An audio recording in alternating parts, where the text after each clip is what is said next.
Welcome to our World Heritage 2021 debate.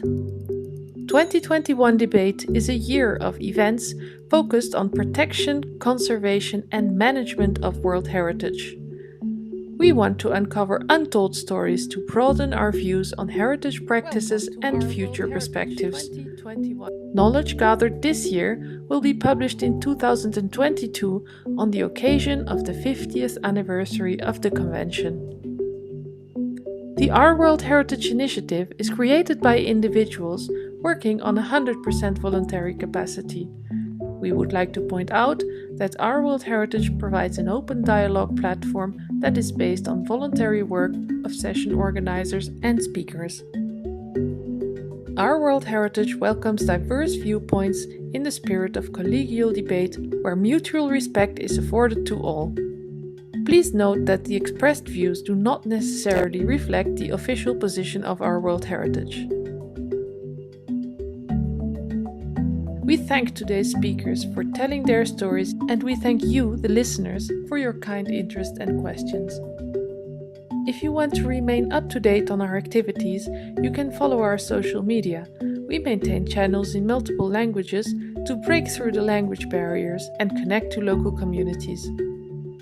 You will find all links on our website, ourworldheritage.org. Thank you for being with us today, and we wish you a very fruitful event.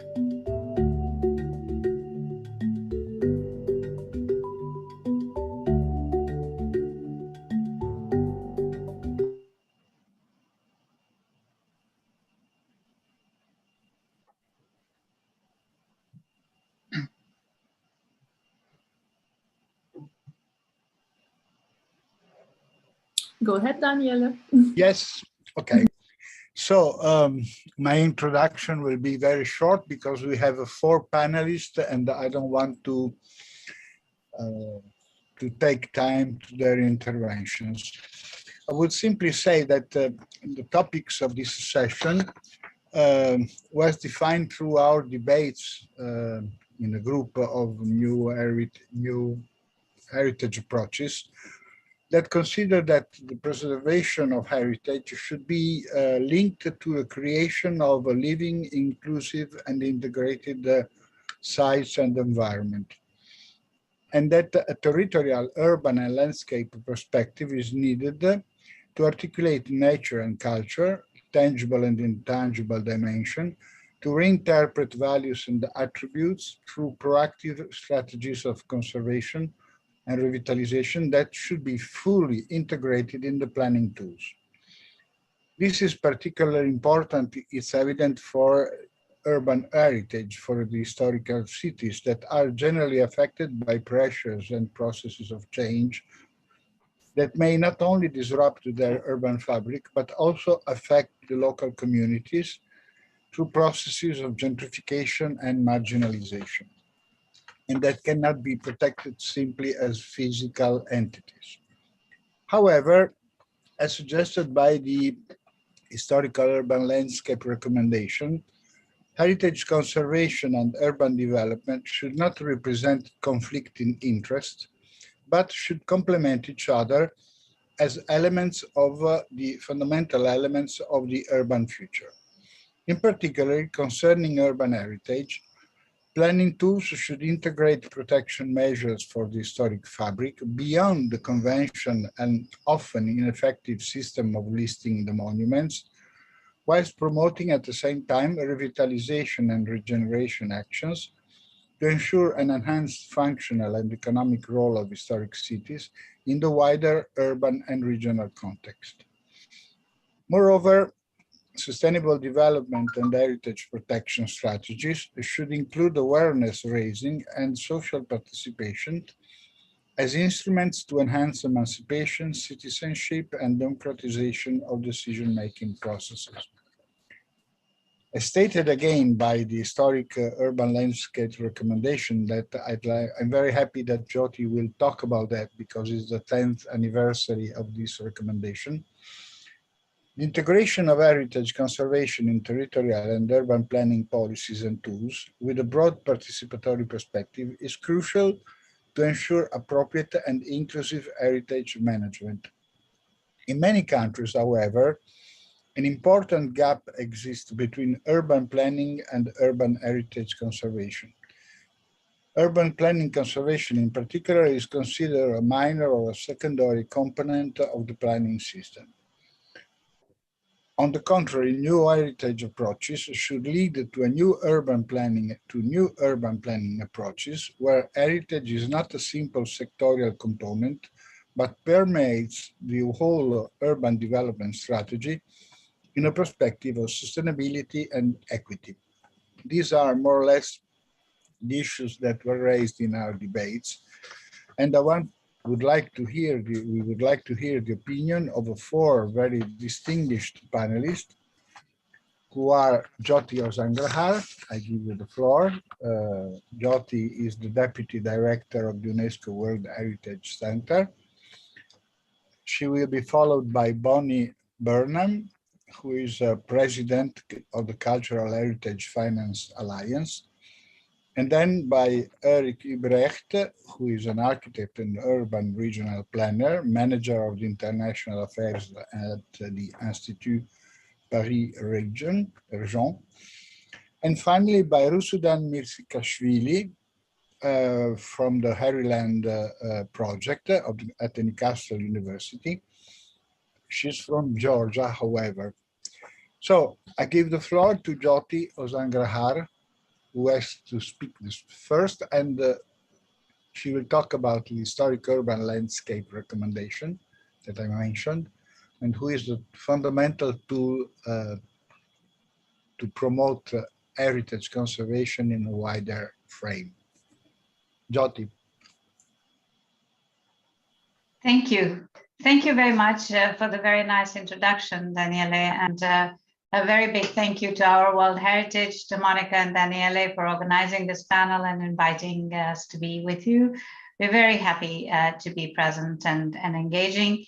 It seems kind of, on the one hand, a bit strange, but on the other hand, that's the reality. To talk about a recommendation that we are celebrating the 10th anniversary of as a new approach.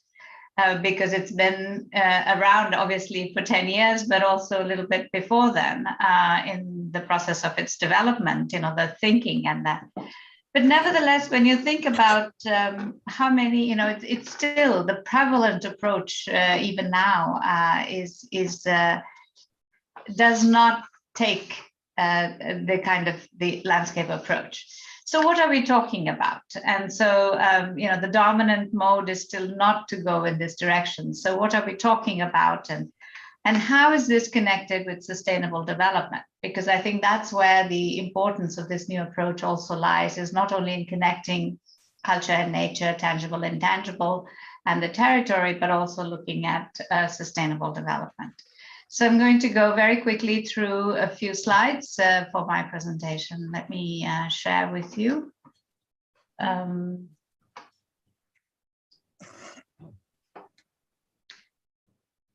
I hope you can see my screen.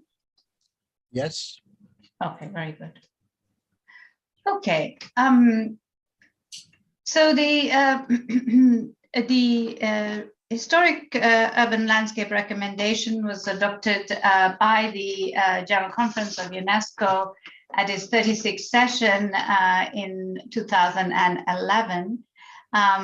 It's also what we call the HUL recommendation, basically calls on member states to integrate conservation and management of cultural heritage in cities and settlements with policies and practices for sustainable urban development.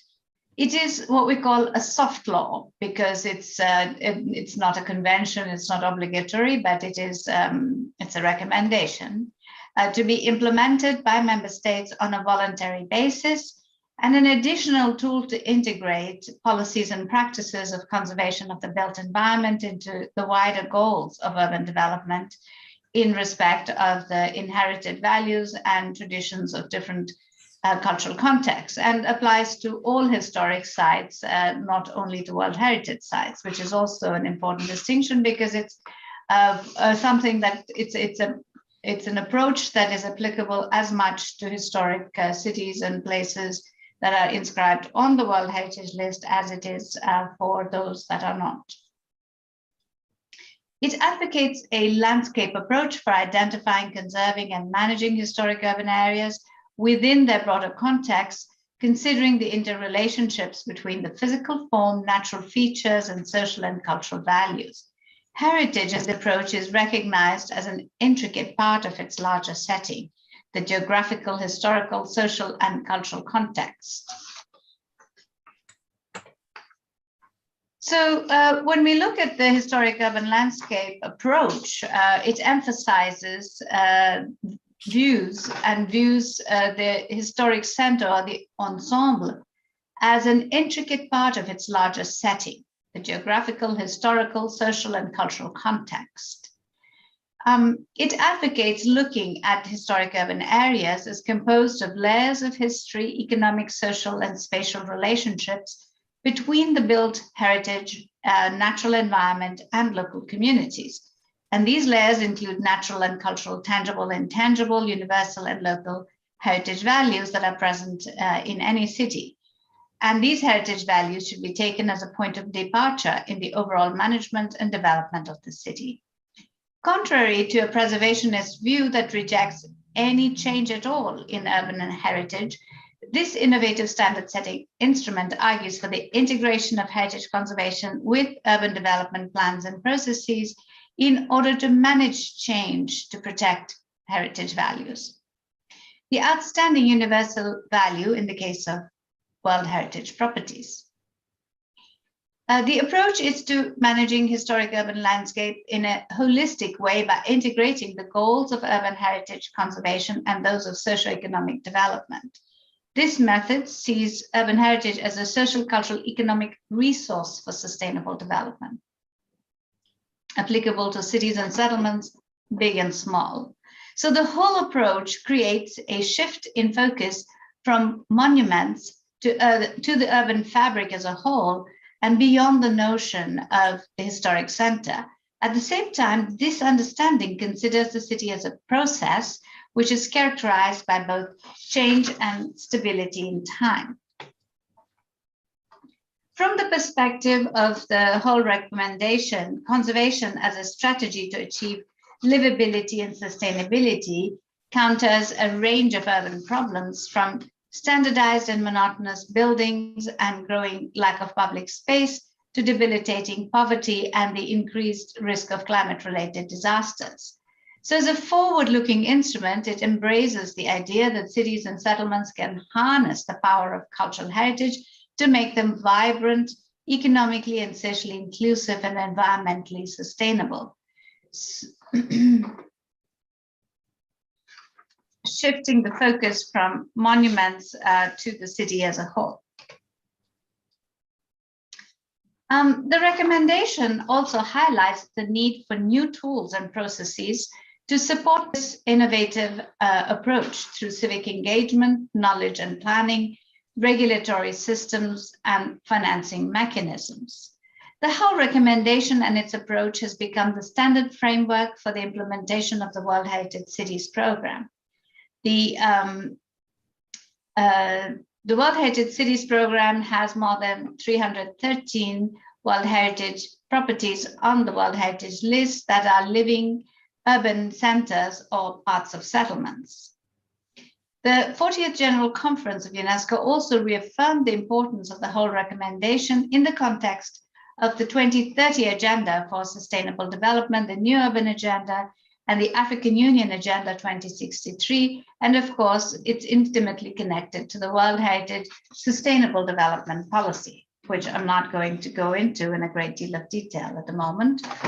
You may be already familiar with the Culture Urban Future publication. It was the first global report that was published by UNESCO in 2016 and launched at the Habitat 3 in Quito. And this global survey was the first of its kind that looked at the relationship between heritage and sustainable cities, sustainable urban development. Threats to the World Heritage Cities come in a number of different ways, from poorly planned tourism development projects and transition projects to inadequate management plans and systems. There are a number of threats to the outstanding universal value of World Heritage properties. Nearly 50% of the SOC reports, of the State of Conservation reports examined at the World Heritage Committee in the last 2 committee meetings, have been in urban areas dealing with urban pressures. More than a third of the World Heritage cities are coastal. These factors are significant both for the protection of heritage and for sustainable development.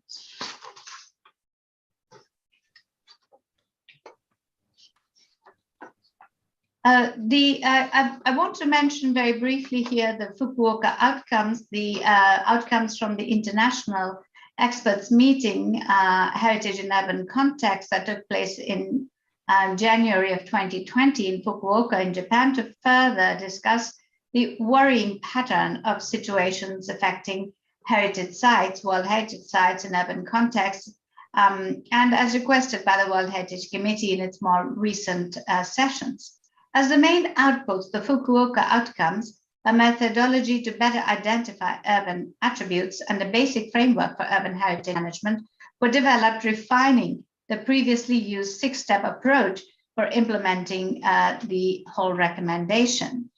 And included in this, as you can see here, is the implementation approach that looks at governance structure, identifying sustainable development priorities, mapping and inventorying, assessing vulnerabilities, then integration and coherence with existing policies and projects, identifying priority actions and projects, establishing partnerships, and building capacities. With rising temperatures and accompanying sea level rise, increasing risk of climate change-related disasters are also on the rise. Over 90% of all urban areas are coastal, putting most cities on Earth at risk of flooding from rising sea levels and powerful storms. Historic cities are particularly at risk because many of them developed for historical reasons along the coasts or along major rivers.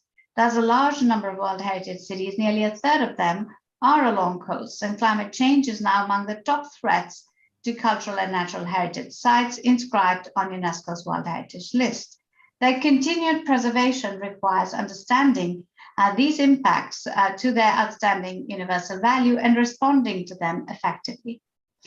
During our last World Heritage Committee meeting, a number of State of Conservation reports on World Heritage cities indicated threats related to climate change. And here you see, of course, Venice and the city of Byblos.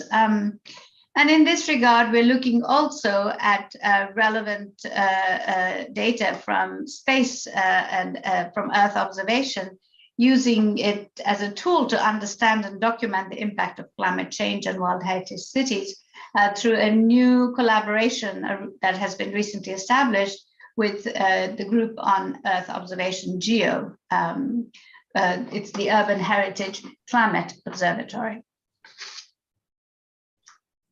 And of course, you may be familiar also with the thematic indicators for culture in the 2030 agenda, which is the Culture 2030 indicators developed by UNESCO to measure culture's contribution, role and contribution across the entire spectrum of the 17 goals and 169 targets. And it also includes inputs from the different culture conventions and the 3 recommendations, including, of course, every 4 years we do a survey and a reporting based on the survey on a member state survey on the implementation of the historic urban landscape recommendation. I want to just wrap up by drawing your attention to a couple of things. One is the Canopy, which is a new platform of innovative practices and strategies, which is the World Heritage Canopy, looking for heritage-based solutions for sustainable futures, and then also to look at a number of different activities that we are carrying out at the World Heritage Cities program that includes the Historic Urban Landscape recommendation, including the first World Heritage City, first of all, the World Heritage City Dialogues, which is a virtual platform for site managers and local authorities to meet and exchange. The World Heritage City Lab, that is an innovative global collaborative series of events for developing strategies and solutions and co-creating solutions to the challenges of managing World Heritage properties. And Urban Notebooks, which if you haven't already subscribed for or not receiving, please do subscribe for it on the World Heritage Cities website, which has been developed as a monthly e-newsletter in English, French, and Spanish that is primarily aimed at integrating or bringing together academics and practice to help site managers and help develop practical solutions and strategies and provide examples of innovative practices. These are different channels of communication between the World Heritage Center and the sites, and especially important during the COVID-19 crisis and the accompanying shutdown. A major gathering of World Heritage Cities is planned for to mark the 10th anniversary, to launch a campaign for the implementation of the whole recommendation by all historic cities everywhere, and call for case studies has already been launched. So I invite you to please visit our website, the World Heritage Cities, the World Heritage Center website, and you will see it under events, or the World Heritage Cities website, and register for events starting on the 16th, 21st, 23rd, and 24th. On the 23rd, we will be launching a call to action on the future of whole. So it's the whole call for action. And by registering for this call for action, you can really endorse and support action to implement whole in any city. It doesn't have to be a World Heritage City, but it's the idea that heritage matters in all places and can help make them more livable and more resilient. So with that, I want to stop now, and I'm happy to take any questions or discuss. Thank you very much. Jyoti, do you want the questions now, or you can wait for the end of the session? I'm afraid I will have to leave in about half an hour, so it may be better. Unfortunately, I have another commitment. No, don't worry. So it's better to have questions now, you mean? So I invite all the attendees and the other panelists, of course, to ask questions to Jyoti.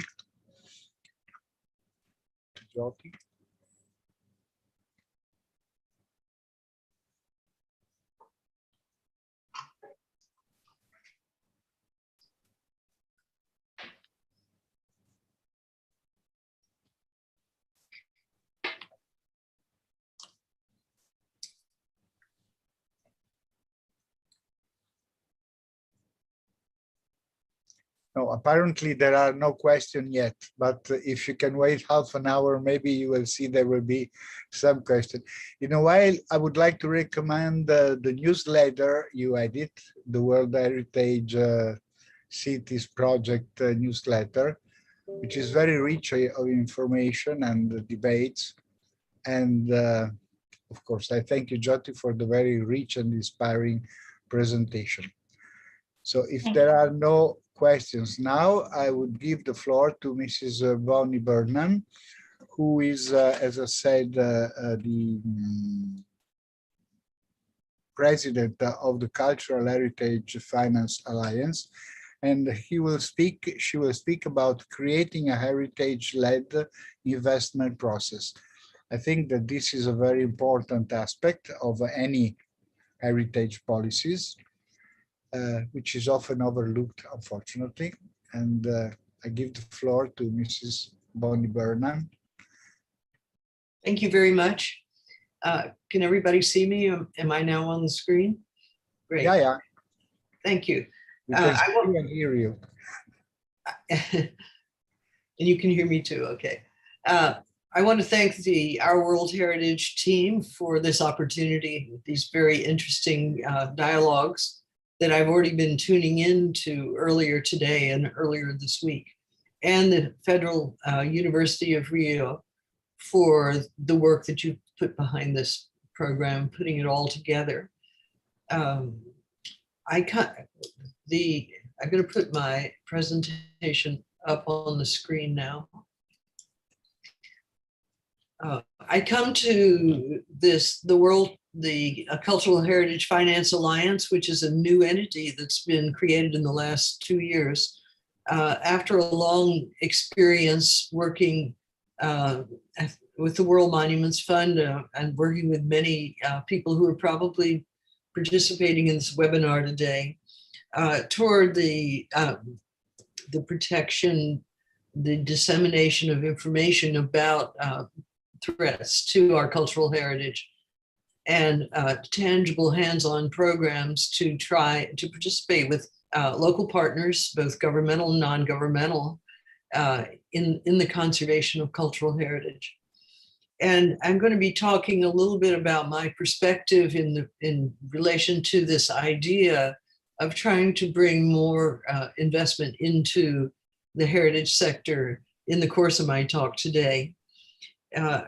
All morning, listening to the session on economics and the session on management, others of you who may have listened in, what we heard about was the recognition of the scarcity of resources available to government agencies, which are largely responsible for the protection of heritage, and the need for a new perspective on management that tries to overcome the silos that exist not only between the public sector and the private sector and the communities, but even within a panoply of government agencies that have some purview in this area. There's been a huge amount of new literature on the topic of inclusion of culture in the whole system of promoting economics and development over the last couple of decades. And there have been references to all of that today in the sense of turning the page and having a new opportunity in front of us, an opportunity for a new paradigm. And so that's what I'd like to talk about. I'm not going to go through my summary here that's on the screen. You might have had an opportunity to read it. But just to advance to outlining some of the concepts that have been discussed. There's a general acknowledgement that cultural heritage is a catalyst for development and has impacts universally through the conservation process and the heritage management process and through heritage tourism on every sector of the economy. But it was also recognized, has been recognized for some years now, and is the subject of a lot of very thoughtful discussion, that the heritage doesn't generally directly benefit from the outputs that it's responsible for as a result of its conservation and use by the community, which is in economic terms referred to as a downstream model, where it's below, downstream from the things that are going to happen as a result of its existence. And so the desire to upstream or mainstream heritage conservation and management as part of urban management and as part of the economic process. And I'm citing a report from the European Union that was created through a consortium of European organizations where that concept was put forward. But in spite of in spite of that recognition, there haven't been very many examples of heritage being mainstreamed in relation to economic development. Our traditional financing model is that government agencies which have purview on one layer or another bring their financing together, rely to some extent on philanthropy to make up the gap. And so they come together in financing operations that are generally of short duration and don't have long-term trajectories in terms of funding for maintenance and funding for operations. And that was referred to in some of the talks this morning. So that heritage is safeguarding this, this core of what all of us in this field do, is producing positive outputs in relation to just about every aspect of society through government investments, but not necessarily capturing the benefits of those externalities. And so the model that we are trying to develop and promote through the existence of this new organization, the Cultural Heritage Finance Alliance, is the idea of creating new vessels or instruments for capturing some of those benefits and creating a new kind of circularity that's not necessarily a circularity of process where you go through a range of steps and hopefully come back to the same starting point, therefore not resulting in an end, but an ongoing process. But a circularity that has to do with creating vehicles for capturing the benefits of heritage conservation. I just came across a statement of this nature and of the challenges that are inherent in this process in a report that was issued only a couple of weeks ago by a European entity called CLEEC that was commissioned under the 2020 Horizon program of the European Union to analyze the way in which heritage could become an economic generator within the process of urban development. And I'm reading a quote from that paper written by our colleague Eduardo Rojas, because I think it captures so succinctly the situation that we're in today. To turn cultural heritage and landscape into a resource, as Yoti has already made clear that that's how the historic urban landscape recommendations see heritage. Instead of a cost for the community, the structures of authority, institutions, and financial arrangements should be adjusted to ensure larger stakeholder involvement in decision-making, attract private investment, and facilitate cooperation between community actors, public institutions, property owners, informal users, and producers. And I think that is exactly what we would like to participate in trying to achieve. Over the last year, CHIFA, the Cultural Heritage Finance Alliance, has done research into successful initiatives on an urban scale that have used heritage as the focal point of development, and learned some rather startling things in the process, one of which is that each of the models that we looked at, having chosen them largely because they were successful and because they dealt with significant urban heritage centers and because they engaged private investment, we learned that all of those models were different, and that they occupied a kind of continuum or spectrum, both in relation to the kind of financing that they utilized and relation to the degree of public sector participation. And I invite you, the citation to our recent publications is on the bottom of this slide. I invite you to have a look at both our position paper called Impact and Identity, and also at the case studies themselves, both of which are available on Issue. But we found that the ones on the left-hand side of the spectrum, which involved significant government participation also utilized quite different financing strategies, whereas the ones on the right which all grew out of private sector initiative without much consideration of or engagement with the public sector, were much more successful from the economic perspective, but relied entirely on the good intentions of the private entity to be able to produce the kind of social and community results that the heritage field feels, and the government, certainly the government sector, has to deliver in order to meet its objectives and its visions for its own existence. And so I'm going to concentrate a little bit on the cases in my further references to them today on the left-hand side of the spectrum, those that involve government initiative, because I think that for all of us here, that's really the crux of the discussion, how the government can better engage with the public sector. And so this is our goal, to try to create an ecosystem, another term that's been used widely today, of entities and different interests in the financial and economic sector that can bring together that can create common cause amongst themselves in order to facilitate heritage-led urban regeneration.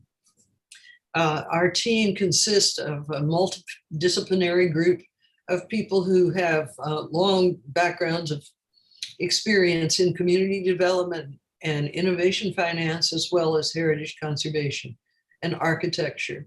And what we hope to do is to work with local partners, I think generally from the nonprofit sector, but from nonprofit entities, NGOs that have strong capacities to work in tandem with government agencies and long experience in doing so.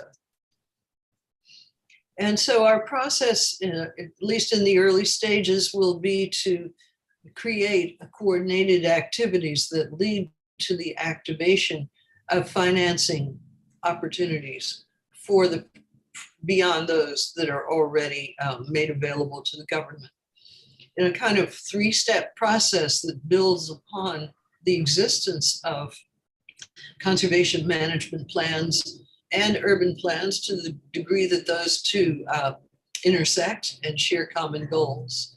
Therefore, identifying opportunities where there is a local partner with strong capacity and an investable opportunity for engagement of the private sector, and other elements of significance and need that characterize project selection on the part of just about everybody, I think, that works in this field. Dividing the responsibilities between local and international team members, the local team being responsible for assessment of local conditions, the international team being responsible for creating a framework which may not become formal, but which is based on the idea of creating coordination and a common vision between these different sectors, and then activating those projects with early stage financing from existing financial entities and from funds, hopefully a dedicated fund that will be created to provide this early stage high risk financing that developers are usually not interested in getting involved with. And then the final and most important step in this process is creating the metrics of measuring the outputs and their alignment with the sustainable development goals that's necessary in order to attract private finance. We're all familiar with the process of stakeholder engagement, and this image is really only meant to highlight the complexity of this process. the number of different kinds of players who are involved and who need to be consulted in order to create an integrated vision that everyone feels that they can be part of. And for the public sector to drive that vision with the resources that they have, including incentives and other forms of concessions that help make financial participation viable for private players, that engage entities, specialized bodies like academic and research institutions, local community groups, and the NGOs that occupy this space. So that together, this kind of consensual, consultative process results in a vision that everyone can work together to implement, whether or not there is a formal structure for doing so. And finally, I'd like to suggest, if not a formal structure, a kind of vision for how these interests of different parties can be regulated. So on the left-hand side of the chart, you have the public entities with the national government and its heritage institution as the center, with the municipal bodies and the roles, their roles being identical, but on different levels of responsibility, with more or less identical purviews having to do with a range of services that are provided to the community, but implemented on different levels. And with the ability to develop common tools which include incentives for private investment, subsidies for local communities, particularly disadvantaged sector of the community in need of affordable housing and other kinds of community services, and co-investment, usually in the form of infrastructure. The sorry, I'm going the wrong direction here. The external participants include those NGOs, the private sector, and those private sector participants, all of whom also are used to working independently of each other without coordination, but which have tremendous values to bring to the heritage conservation process, including additional financing, higher visibility, leveraging each other, bringing innovation and larger scale and cohesion to these projects. All of these trumps, I guess you would say, that are held in the hands of government agencies and of private agencies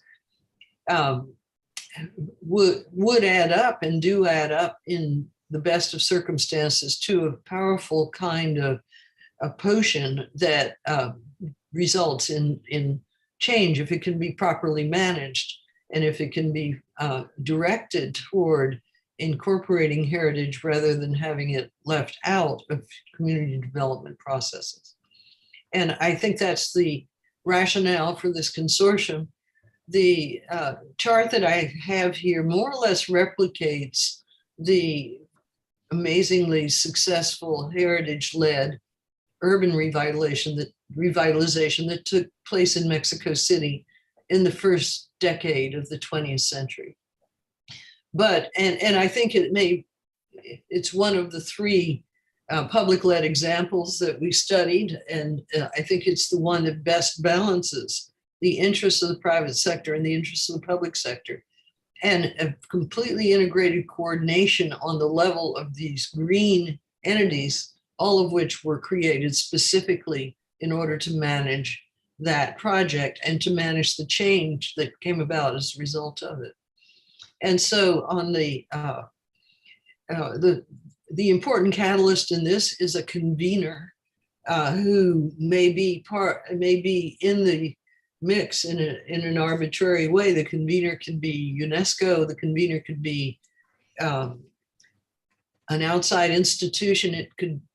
A convening might take place as a result of an event like a catastrophe that requires a response, but some kind of catalyst that brings these entities together is how this kind of successful collaboration took place. In the case of Mexico, there were about 100 intellectual, civic, cultural, and governmental leaders brought together to develop the vision, the coordinated vision that eventually led the entire program.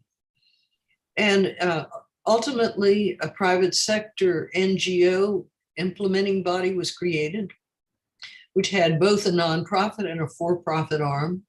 The for-profit arm was investing in property under the regulation of the government coordinator. The foundation was benefiting from the resources that were created through that process to invest in social programs and cultural events and activities that brought cultural life back to the city.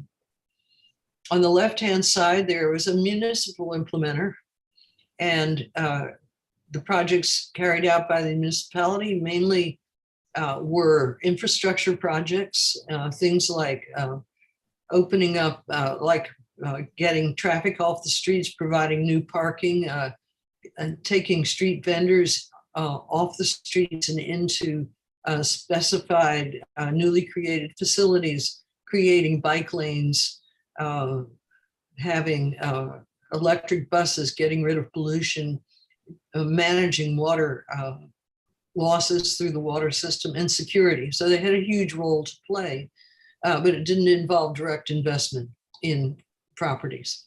And then at the center, the most important of all is something that the Mexicans, and I discovered the same term is used in my country with these kind of multi-layered projects, provided coordination by being the one go-to place where everyone could get what they needed in the way of a solution for a problem so that the program could move forward. The program coordination point, which is referred to as an open window. So you go to your open window to get your answer and to hopefully get the approvals that you need in order for each player to work successfully.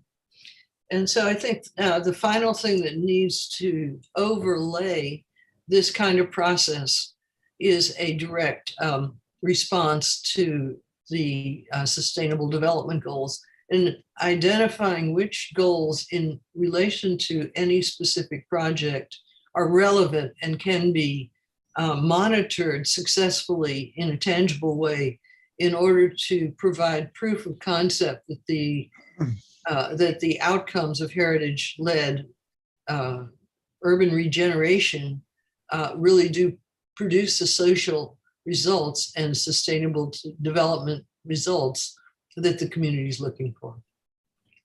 So I'd like to stop here in my turn and thank you for this opportunity for the presentation and looking forward to further discussion. Thank you. So thank you very much for your very interesting presentation. And I think that Yoti is leaving. I wanted to ask her if she can reply to the question on the section answer and question and answer. I saw that she has already replied, so I thank her also for that. And well, I give the floor to Eric Huibrecht. He will talk about the innovative planning in historical centers. Eric, you have the floor. Thank you very much to give me the opportunity to participate to this session. So it's very interesting to see the different approaches that are very different between HUL, the finance, and now we go to special issues regarding urban planning. So my purpose is to try to find perhaps other ways to manage the urban heritage. In fact, it was presented by Jyoti. We have different criteria of categories of artifacts or attributes, as they say at the UNESCO, like monuments, historic centers, landscapes, intangible heritage.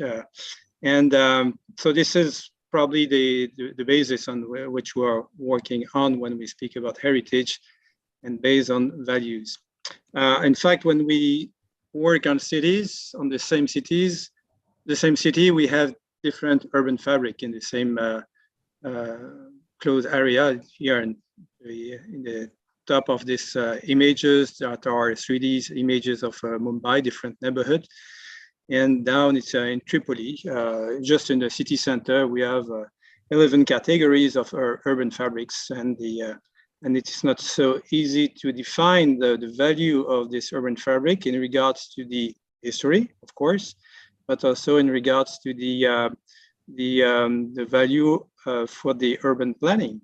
There is some kind of urban planning that is considered better than others, and this is based on a discussion between the experts, but not only between experts. It is also with the local community, etc. And so, in fact, when we work on cities and planning, we're facing very different situation. In very small area, we can have a very different situation which we are to deal with. And so, but in fact, based on this creation of planned city, is based also on the history of planning. For example, on the right side here, you have a town planning scheme in Mumbai, which produce a kind of, you can say, a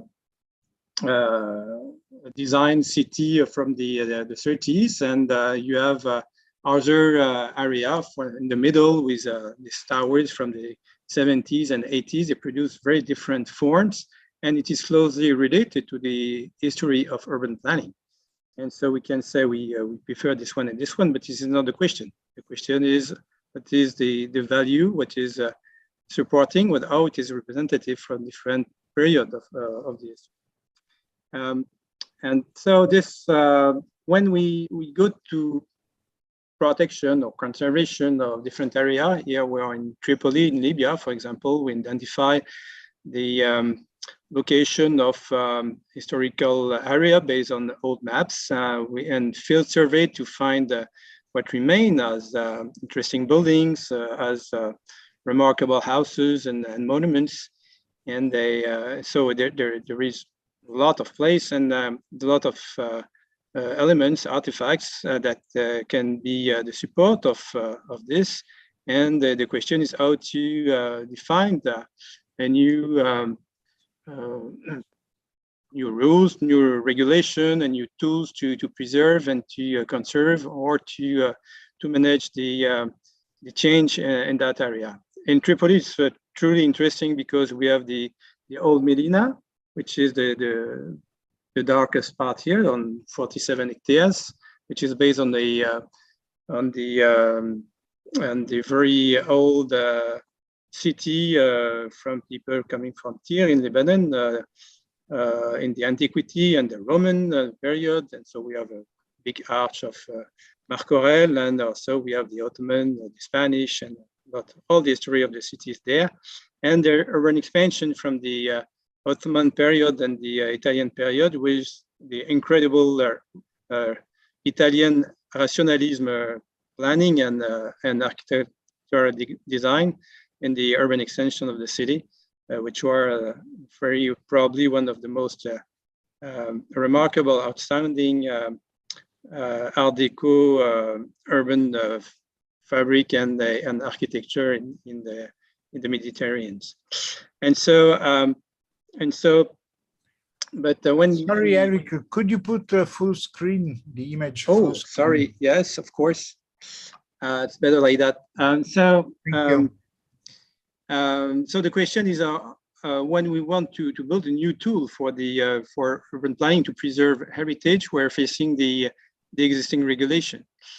For example, in Phnom Penh, or here we put different type of regulation, which is based on an area for protection, and with building 8 regulation, but it was defined in a country where there is no law for urban planning because of the Khmer Rouge period. They cancel all the law and they are just building at this time. It was 15 years ago. There was no planning law. There was no regulation. There was nothing, and nor for urban planning, nor for, of course, nor for historical areas. So we built something which is based on no laws. We produce some regulation without legislative framework. And so after in 2012, they adopt a law on urban planning, and this regulation was formally adopted with a decree only in 2015, but it was implemented in 2005, from 2005 by the municipality of Phnom Penh, with more or less pressure and very difficult context. And so just to say that it's not so easy to come with solutions in different contexts. There is some place where we have a very solid legislative and regulation framework and on which you can build on, and including something regarding the heritage. And you have other contexts where there is only, this is Manhattan, you have you in Manhattan or in New York, you have a very solid and old planning system, and you can play with it in the floor area ratio, with the height of buildings, or the TDR, the transfer of different rights and different things. They have different tools, but there is other place where there is very few. I think, for example, in Abidjan, there is only national regulation for buildings, but there is no, for the moment, there is no regulation. So they are building the regulation now. In a lot of post-Soviet countries, you have very weak or no regulation. You have only a commission. And when you have an urban project, you should apply urban standards. And when you have urban standards, you should follow the urban standards, and sometimes it's counterproductive in regards to the preservation or preservation of the urban fabric. Just two examples. Around cemeteries, you cannot have housing, but you have when you have cemeteries inside the historical center, you cannot rebuild. You cannot have a building permit around the cemetery or 100 meters or 200 meters around, because it is illegal. So, so you can have a legal document to repair your house.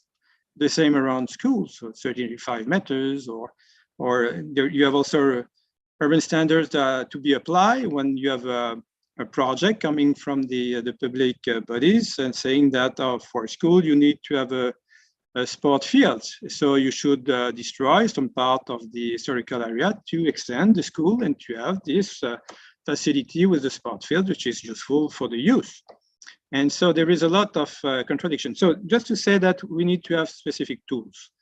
And it cannot be only guidelines, because guidelines are not mandatory. And when you have urban standards and you have guidelines, urban standards are stronger than urban guidelines. So we should have regulation, and this regulation should be specific for historical areas. So this is a conservation plan in Paris, or you have a proposal for an action plan, a conservation plan in Tripoli, for example, in the Medina, that we proposed in 2010. But the regulation is not enough, of course. We should have finance. We should have also a tool to support the private owners or the inhabitants, the renters, and to have the action going in the same direction, which is for the protection, the conservation of these areas. Sometimes you have too much regulation, which is too strict. I think, for example, in Algiers and Casbah, where you cannot do anything then to rebuild the building as it is, so there is no investment in that area. And so this balance between the to support the initiative and to have conservation is not so easy. Sometimes you should find mitigation between the too strict regulation and at the same fact to adapt the urban fabric to the contemporary needs. So if we go a little bit further, so this is one topic. So we should have very specific tools, and to face the constraint with the national urban standards or building standards, we should have laws which should be stronger than this building standards or stronger than the planning codes, and to derogate with this regulation and to apply other ways to manage these areas. The other point is regarding the values. So there is a lot of HUL was in that way, and this is the way it is supported by the New Urban Agenda with the DG. So we should co-produce projects and co-produce, in fact, values to define our vision, what the city we want, or the project we want, etc. So this is an example of the co-production at the scale of Paris region, but you have something similar in other scales and other areas with a lot of forums, webinars, seminars, surveys, conference, etc., which is very useful. It's not only it's not blah blah. In fact, it's a co-production of projects, and this is the way we're doing planning today, which is not technocratic. It is a public debate, and the role of the planners is to support the public debate, to feed the public debate with tangible elements, with evidence on the existing and some scenario for the future, but to be discussed with professionals, with elected people, with citizens. And in fact, what is different from 10 years ago is that now we have new universal values. Can consider that what was approved in New York in 2015, it's unique in the history of It's the first time all the countries of the world say this is our values, this is our goals, what we want to do for the next 15 years. The millennium was only for it was not too bad, but it was only for the global south. Now it's all the countries. And so we can consider that this is our roadmap, or this is our common good on which we should base our future values. So this question, and Jyoti say that very clearly, that this relation between these new universal values and HUL and the World Heritage is crucial to align and to be sure that we are on the same alignment. Another subject I want to share with you is that when we think about today, okay, there is a lot of heritage work focusing on the landscape, monuments, urban fabric, historical areas. But you can say that today, in this century, what is remarkable is the metropolis. Why? Because today the metropolitan areas are accommodating more than 60% of the urban population. So this is a main characteristic of our century. And so we can say that the metropolis will be the heritage of tomorrow. The metropolis itself as a kind of organization of our society. And so we should have in mind that how we can take this into consideration for the next discussion that we can have on the what is the heritage, taking into account a new scale, which is not artifacts, which is not just a neighborhood or Statue de la Liberté or Venice as a small but important urban historic center, but the metropolis itself to represent what is the 21st century. And so this is one point. The other point, so we have different artifacts. So how to define the metropolis? Is it through different elements like the CBD, like airport, the railway station, the harbor, the shopping malls. Is it this one, the metropolis, or it is something more larger than that? It is the new towns. Can consider this is representative of the extension of Cairo, for example, or it is the informal settlements. If we have in mind that here you have Mumbai, Istanbul, and Sao Paulo, informal settlement are also a strong, but historically it's very important because today about 50% of the urban production is informal, mainly in Africa, in South Asia, but around 50% of the urban production is informal. So this is another fact of our civilization today, global civilization. We are producing planned and non-planned city. It's not new, but this increase. UN Habitat said this increase because at the beginning of the 20th century, planned city was really the majority, about 80% of the urban production. Now it's less than 50%. And so what we do is that, and this is not only the metropolis, but inside the metropolis, we have a large part of the metropolis which is informal. And if we make some relation with the traditional urban fabric, the non-planned urban fabric that we, which is more pittoresque, which is we're working on that in the different historical urban centers. Generally, it's not planned. Venice, some just Sienne, Sana'a, Alep, Bukhara are not planned city. I'm working on Samarkand and Sharishab. There is no Timurid urbanism. There was a Timurid kind of organization of the city, but it was not urban planning. And so we can consider that this urban fabric that we like today, except of the monuments, because, and we want to integrate and take into consideration in our historical area, are shaping with a lot of similarities with the informal areas. And so how to deal with that? In my mind, my idea is we should take the metropolis as a whole. So it is not only urban or urban agglomeration, it's urban and rural, because a metropolis is a system. It's you can say it's a mobility system. It's an economic system. It's a territorial system, and all of that works together in the daily life. So here you have the metropolis of Paris, for example, is a little bit larger than the Paris region, the institution Paris region. It's not the Métropole Grand Paris, but it is Paris region more or less. And this system,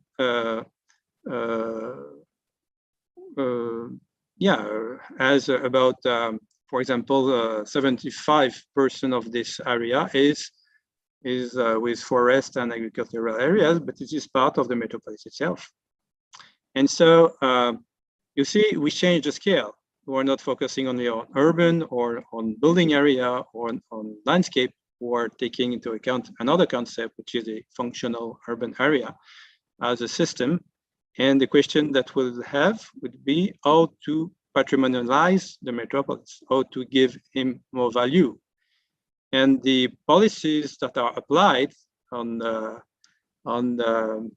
metropolis today are going on that way because we have another approach for the city today, which is because of climate change. The main focus on cities in the new urban agenda and a lot of places, the compact cities to reduce the urban extension, or to have a zero net artificialization. This is for Europe, for example. We try to stop or to compensate the urban extension.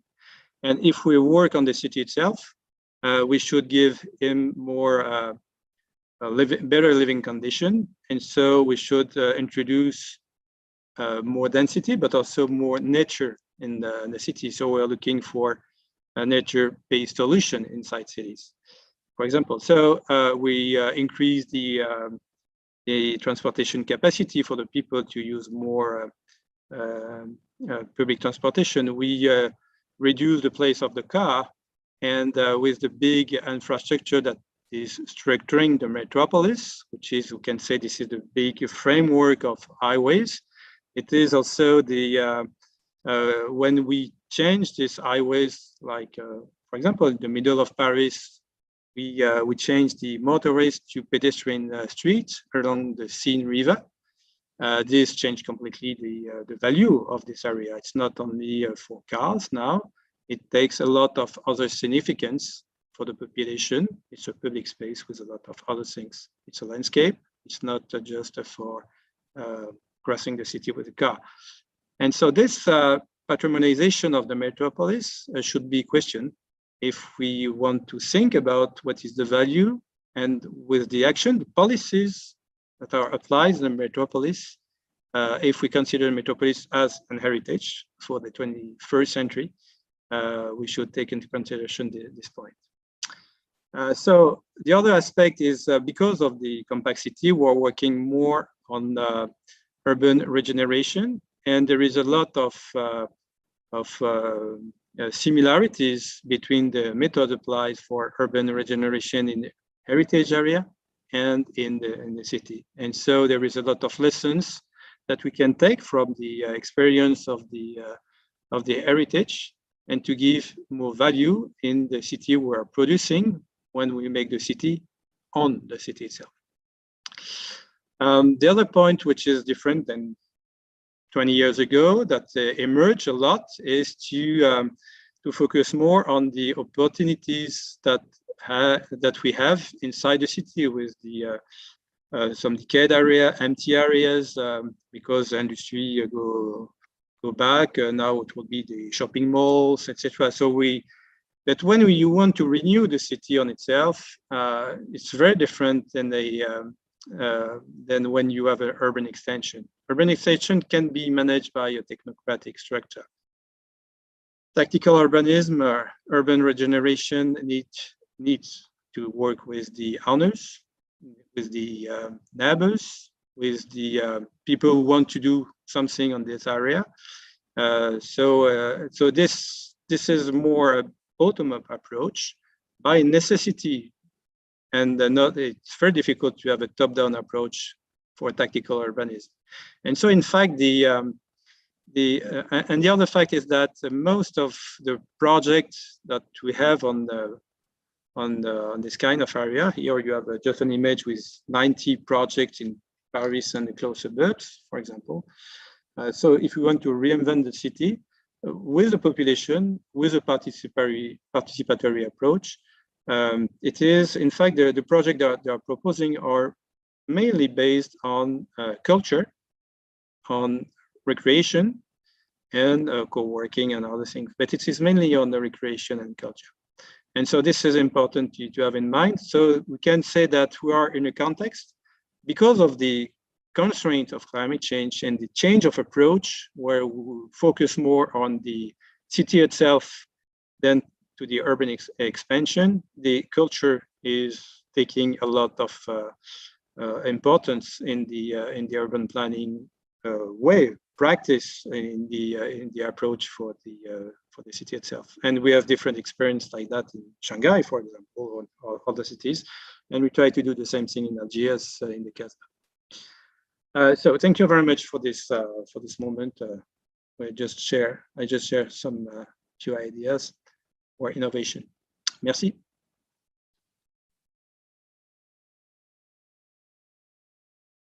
Eric, thank you very much, Eric, for this very rich presentation. And now I give the floor to Rusudan Mirzikashvili, who will talk about heritage and landscape, what role in governance. Rusudan is a member of the Heriland project at Newcastle University, but she also had important responsibility at the National Agency for Heritage Protection of Georgia. And so I give her the floor. I'm very happy to see her after years. Thank you very much. Please. Thank you very much for inviting. It's a great pleasure and great honor to be presenting and speaking along with our very experienced experts and along with Jyoti from the World Heritage Center.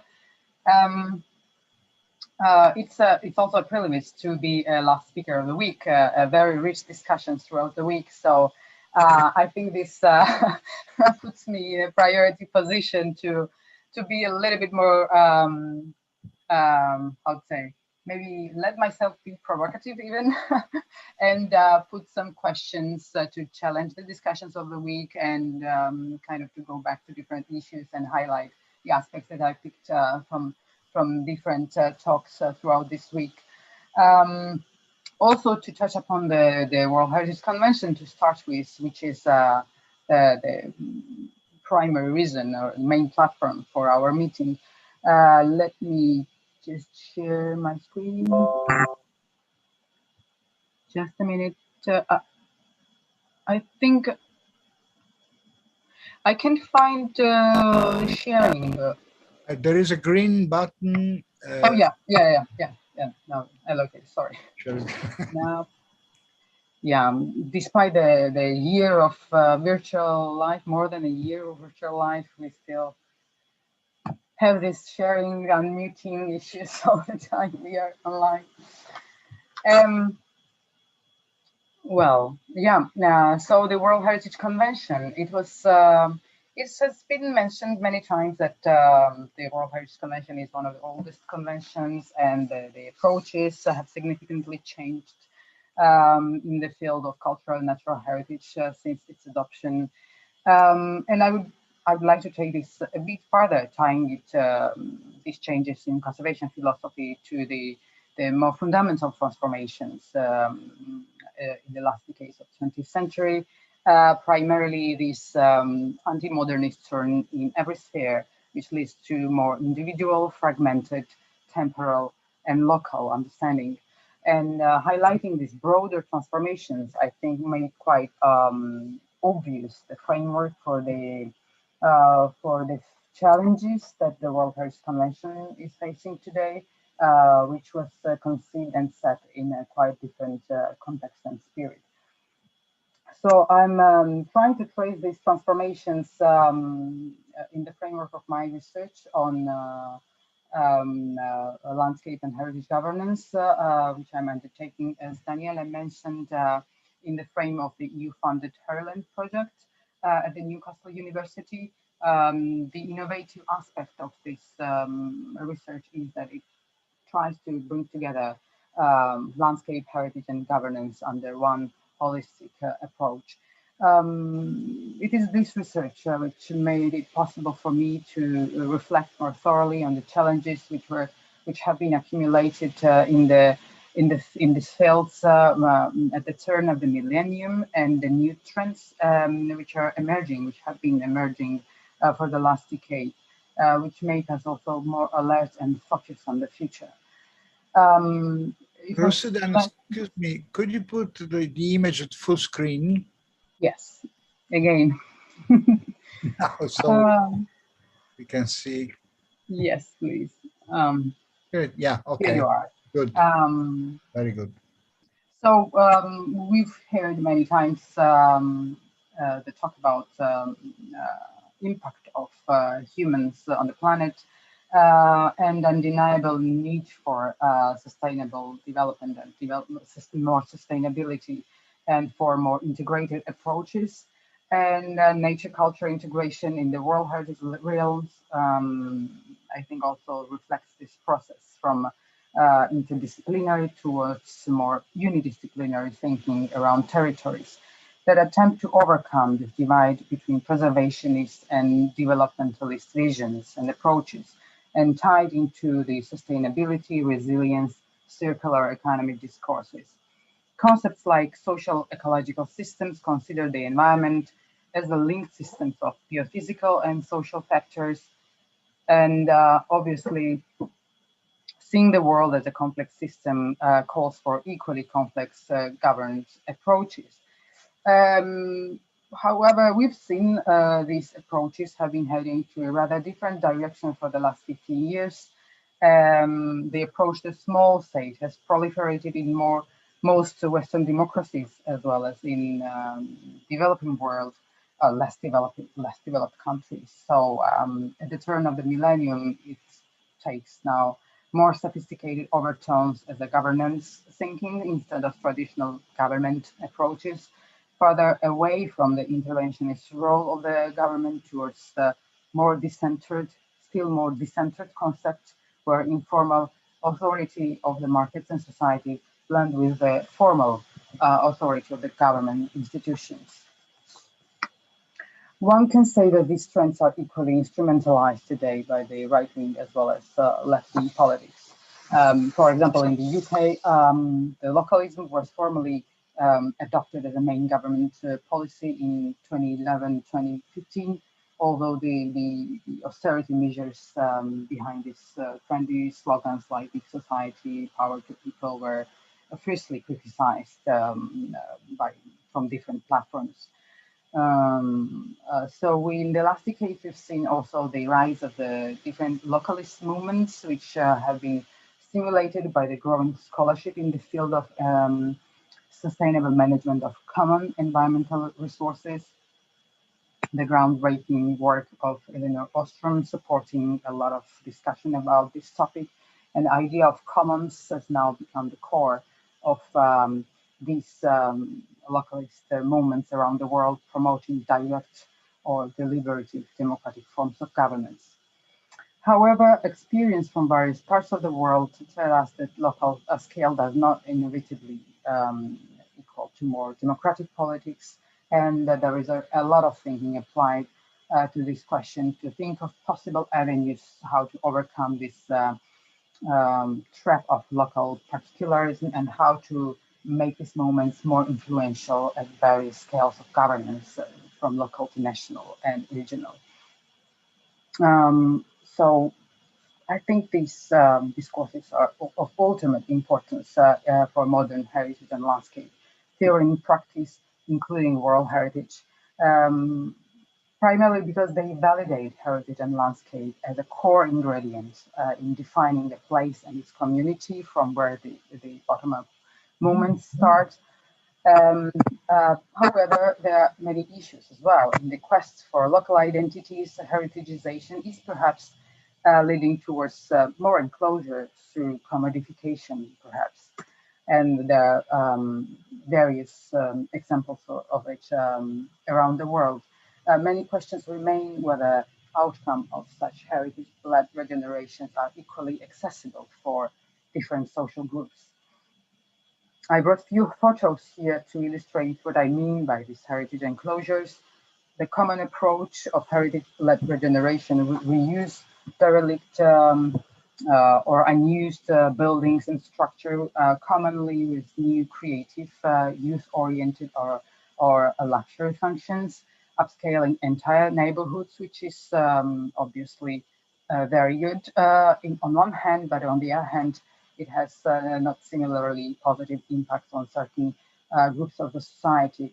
So maybe perhaps we should be more inquisitive towards this high quality branded images like you see on the right hand, the renovated co-working hub and hostel in Tbilisi, which was former textile factory. Also here you see an iconic buildings, modernist buildings converted into luxury apartments in Moscow as well as in London.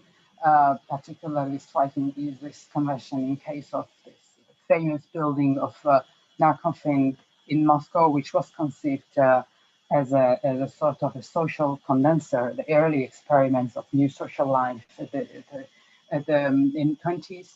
And now we see it's highly commodified and converted in the luxury apartments, which is in a way compromising the authenticity of its original purpose, let's say. And similar ongoing projects, this one, for example, from London, Whitechapel Bear Foundry, which has been going on for years with a lot of mobilization from the community to retain at least partially, its original function as a bell foundry. However, just recently, at the end in May, after many years of disputes, the government took a final decision to support its conversion into a boutique hotel, again an upscale establishment, which may not be accessible for many in the neighborhood. From the present perspective, so we can look back at the experience of heritageization or heritage-like regeneration, using heritage as a basis for placemaking and development and its consequences. We have seen the presentations of many positive cases during this week. However, I think we also need to be aware and alert that employing heritage as a basis for revitalization does not bring equal opportunities for everyone.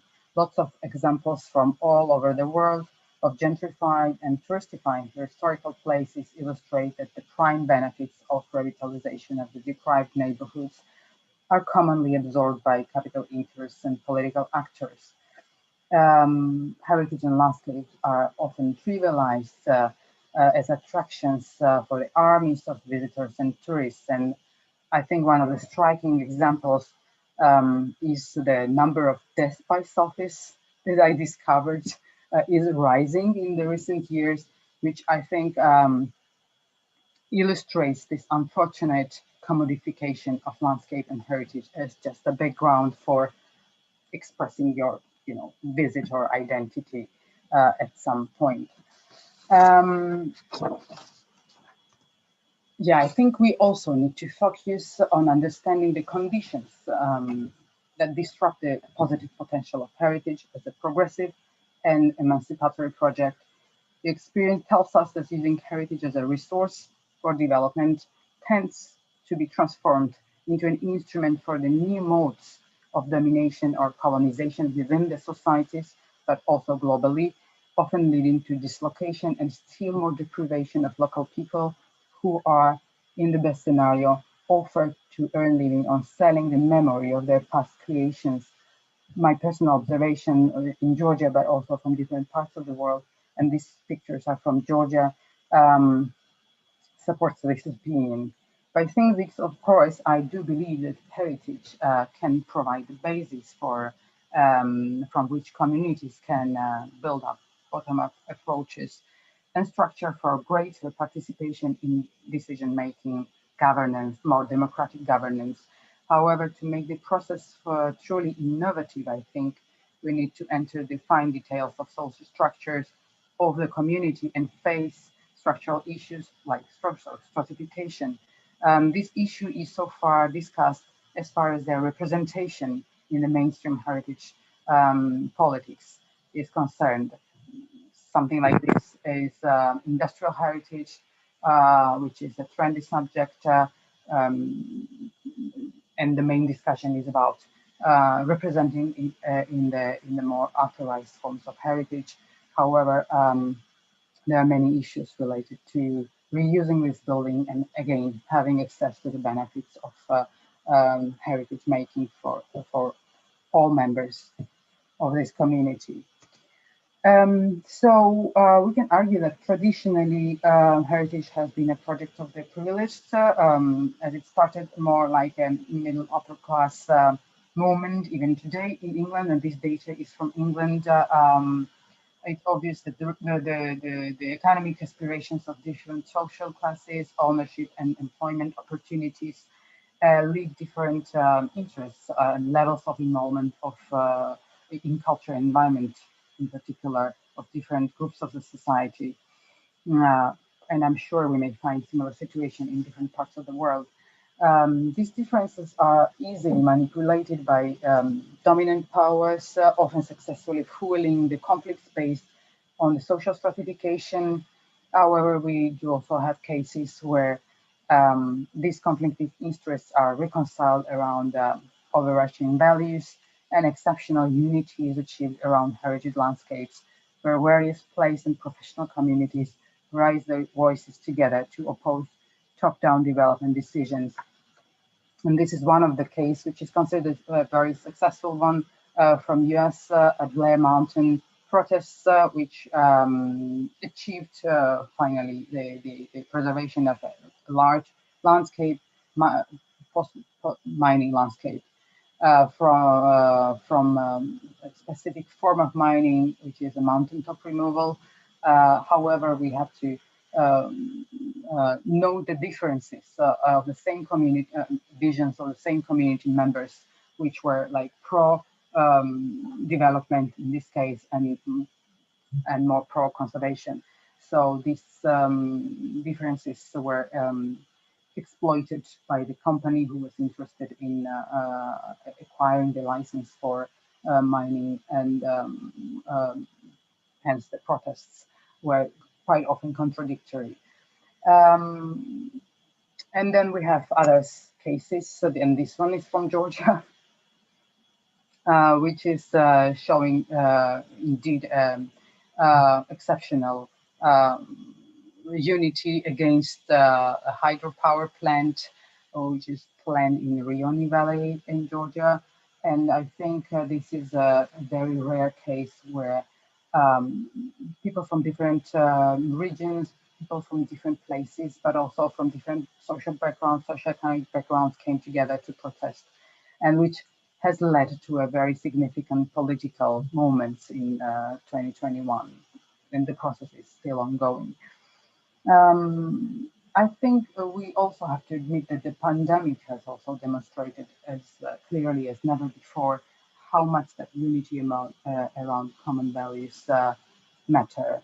And I believe today no one dares to argue that there is a need for universal health and universal human rights, and universal values as well have a certain logic. Um, so we talk about the richness of deposits of human creativity, which belong to us all as they belong to local communities. And we shall perhaps not talk about places which compete for tourist and economic benefits, but talk about productive ecosystems where human creative genius provides for future heritage, heritage of tomorrow. Um, I, I think I'm not saying anything innovative here, that we shall say perhaps pay closer attention to public and common domains of heritage, making sure that no one is left behind when we talk about heritage-led revitalization tools and mechanisms. And I think everyone would agree that innovative governance and planning approaches in urban as well as rural areas should put more emphasis on the structural problems of inequality to make the benefits of heritage and landscape accessible for everyone. I think that was quite enough for 10 minutes presentation. I thank you for your attention, and I'm open for questions and looking forward to discussion. Thank you. Thank you very much, Rusudan. I don't want to make a synthesis of these extremely rich presentations, but I think that from this presentation, a lot of suggestions come out in order to define new approaches to heritage.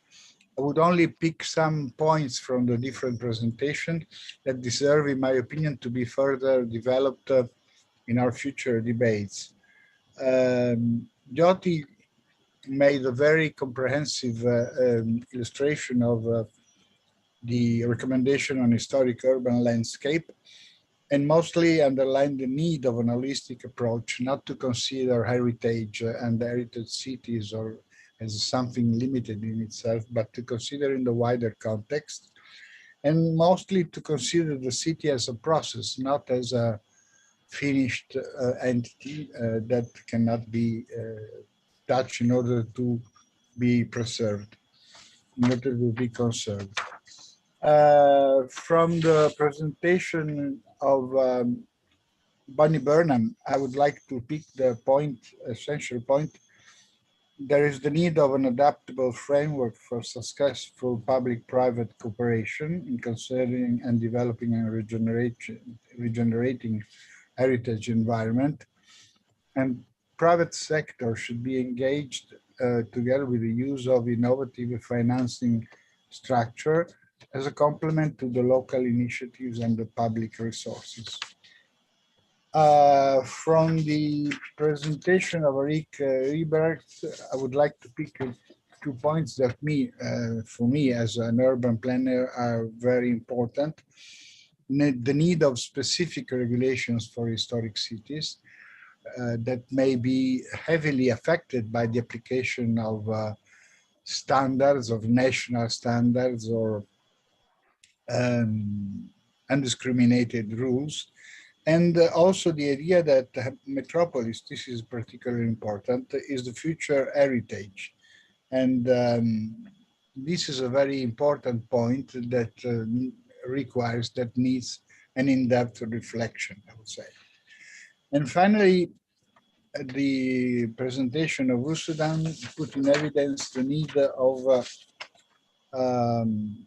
paying attention to the social outcomes of any place-based heritage and landscape-led regeneration and revitalization initiative. Especially the example she showed of conversion and so on, put in evidence the need of understanding that heritage counts, but for whom, and that the community is important, but it is also important to understand who are they, who are the members of the community. I hope we have time for a few questions, if you want. First of all, I ask the panelists to ask questions to each other, and also, of course, to the public. I see that there are still 54 participants, so some of them have already asked questions and have had answers. But if someone wants to ask questions through the chat or through the ask to the questions and answer section, please, we have time, not much, but we have some time to do it.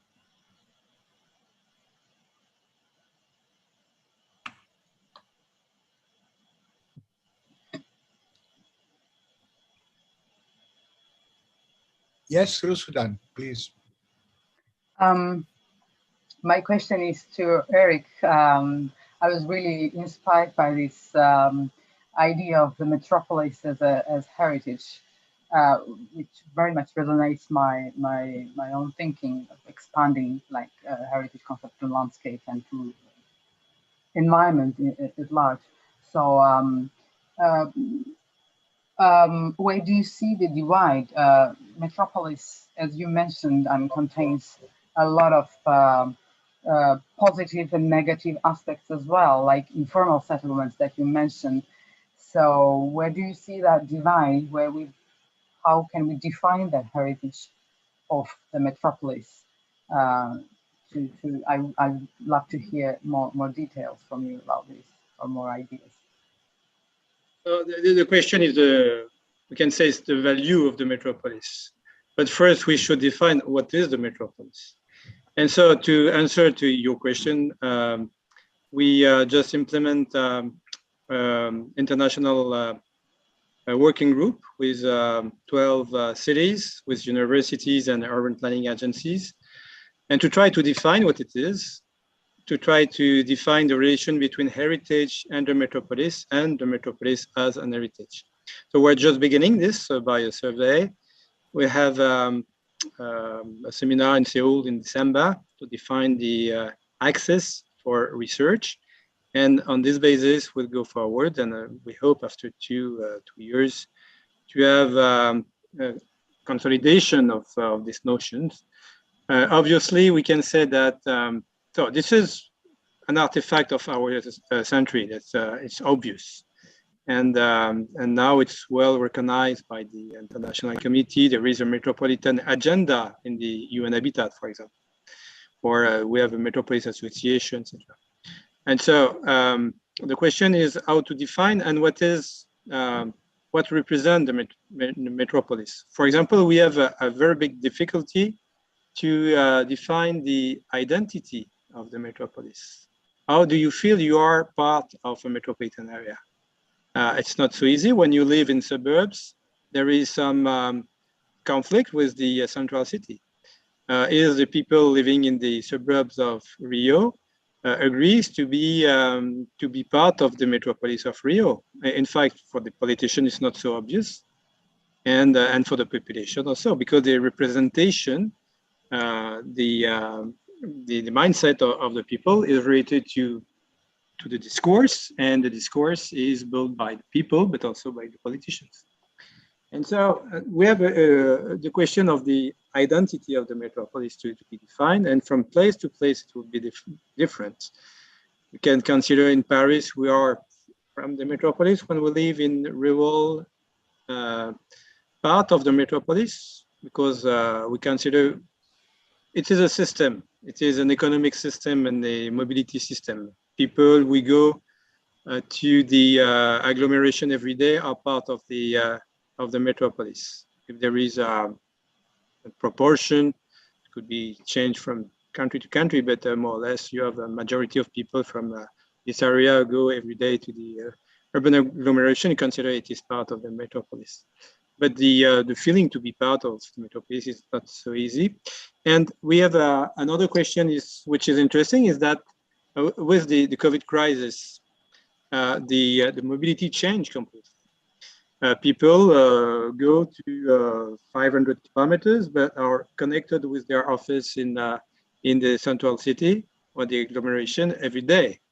So this was in the time of the crisis, but if it's coming like a very important way of life, how to define the functional urban area. And so we can consider also that during the sanitary crisis, because of the reduction of the economic activity and reduction of the mobility, the metropolitan area were reduced, in fact, and the shape of the metropolis changed. So, in fact, we have a body which is moving from time to time by expansion. I don't say about the urban expansion, but the expansion of the daily influence.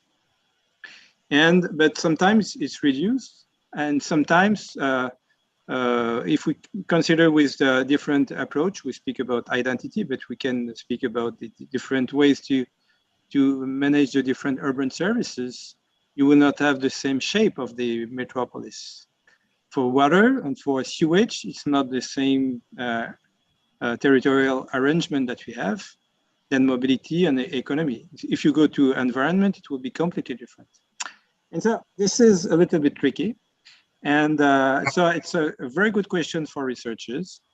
They will be happy to work on that. Not only people coming from the field of planning, but also others, anthropologists, sociologists, economists, mobility specialists, urban planners, and heritage specialists are all invited to work with us on that topic. I think it will be a really, it could be a really innovative or stimulating.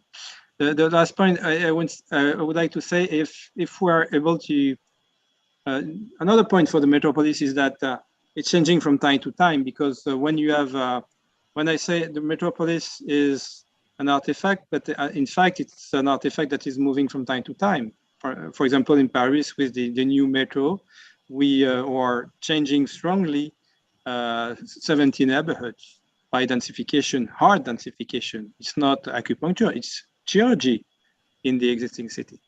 A CBD, you destroy towers and you build new ones every time. The La Défense in the 60s is very different than today. And so the location perhaps is something important. The main infrastructure, the main system of public space is important.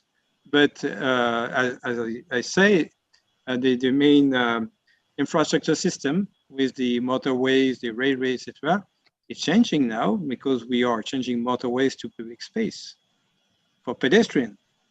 And so this change are very interesting, and probably we have something which is less rigid than a monument.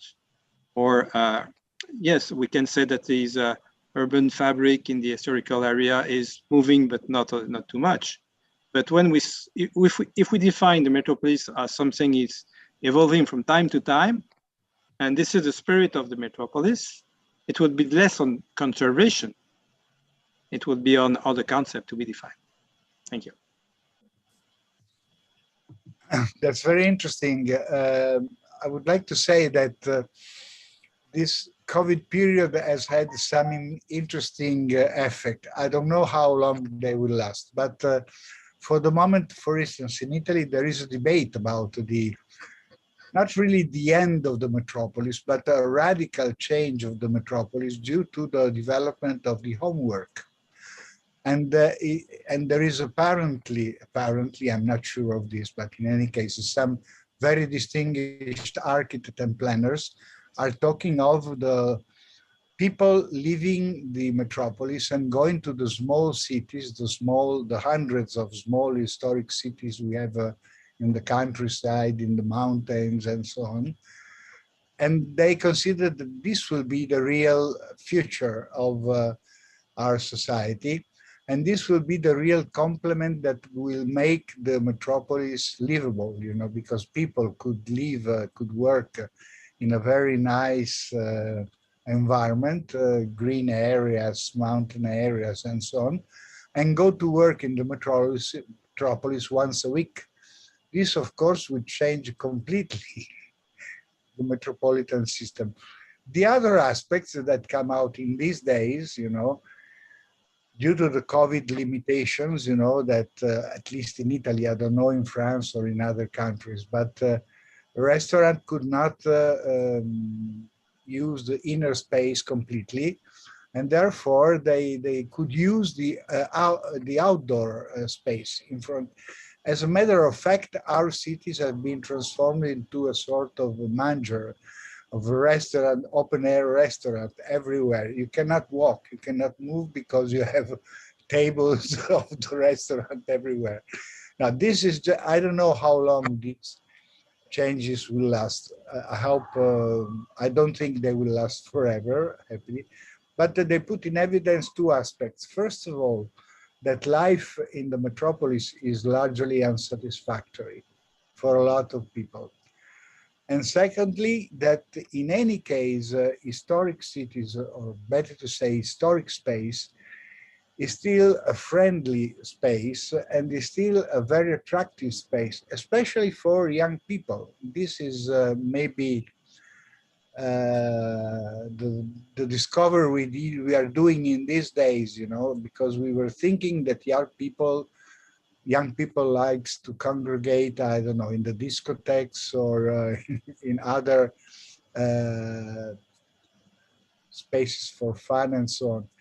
In reality, they congregate especially in the historic cities, in the historic spaces. So, I don't know, but in any case, I think that many changes are possible, and we cannot consider our cities as immovable. We cannot think that our city will remain as they are, even the historic centers.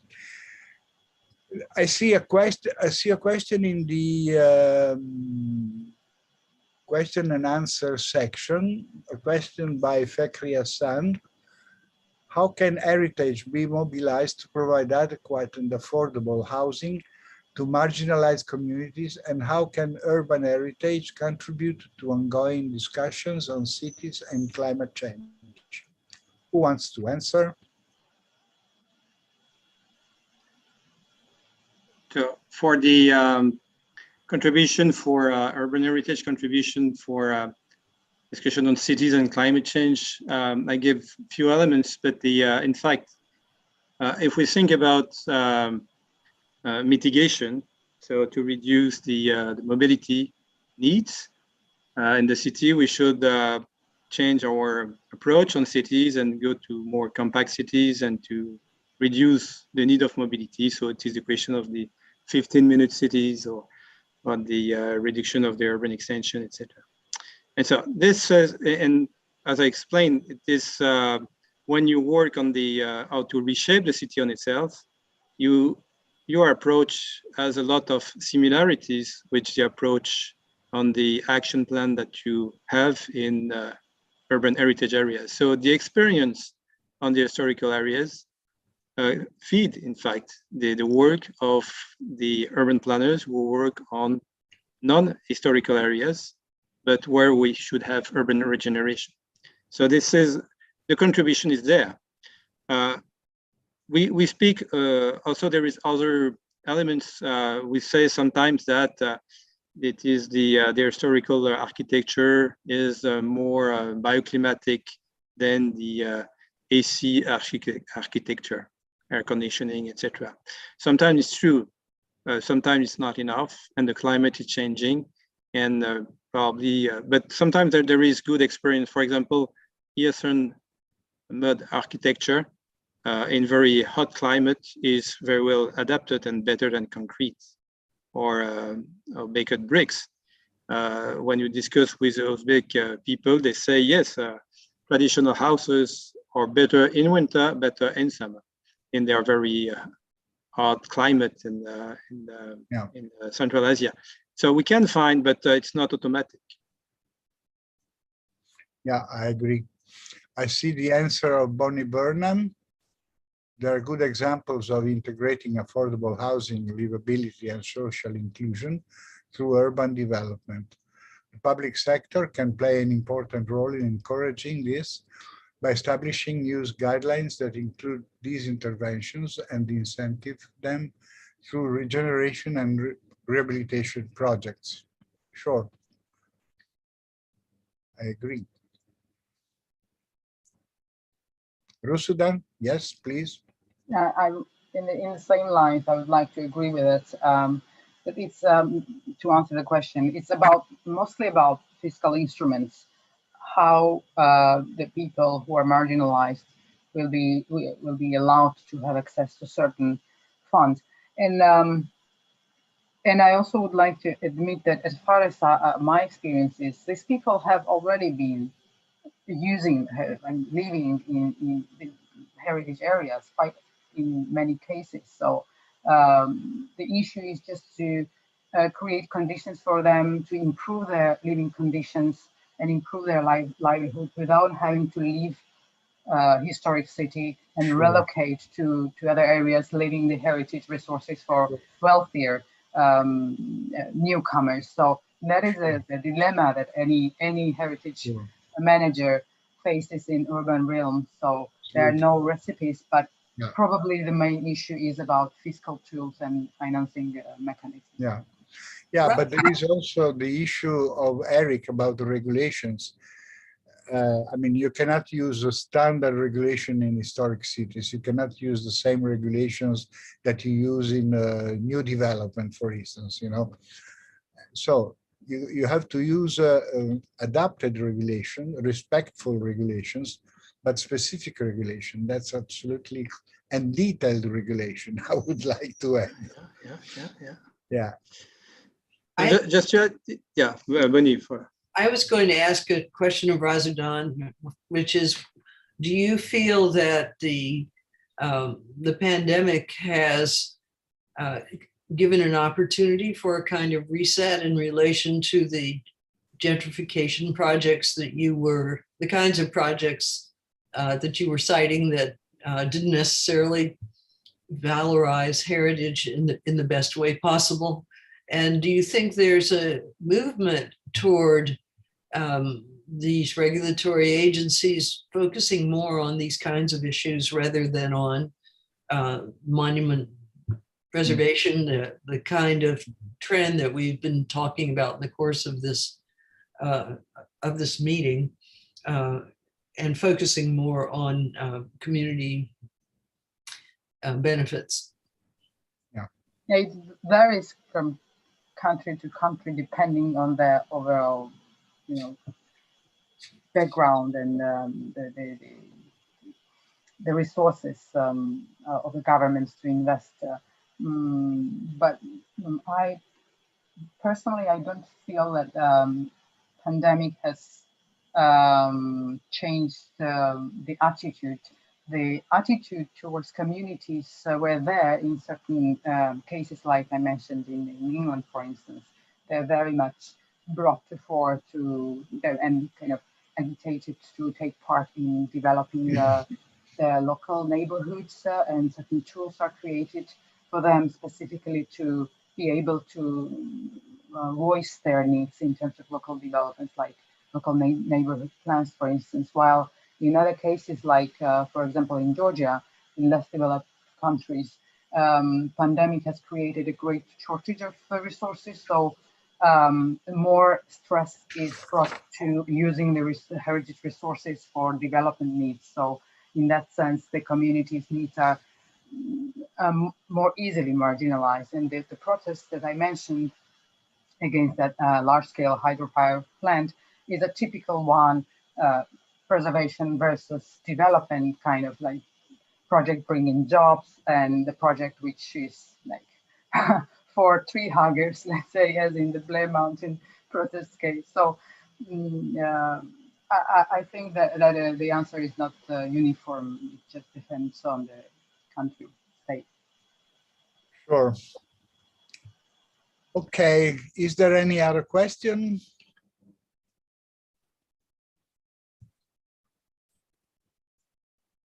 I think the debate has been very interesting. The presentation has been very rich. I hope that all of you will send the presentation to the organizers.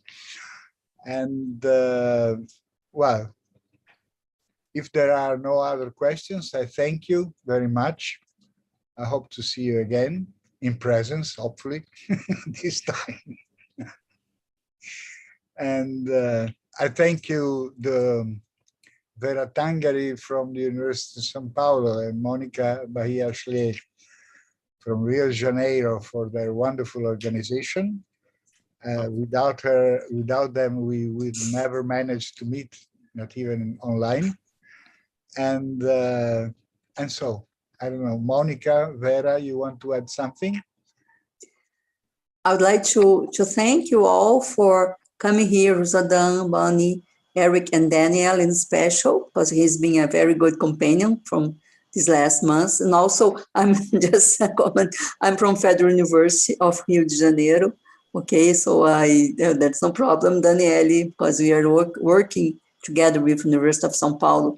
But well, I'd like to thank you in the name of my university and also from the name of the University of São Paulo.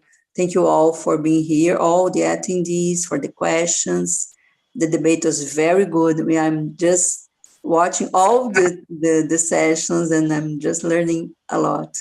And I thank you so much. Remember that it's recorded on YouTube, so anyone can just watch after that on YouTube. And then also I invite everyone to come next week.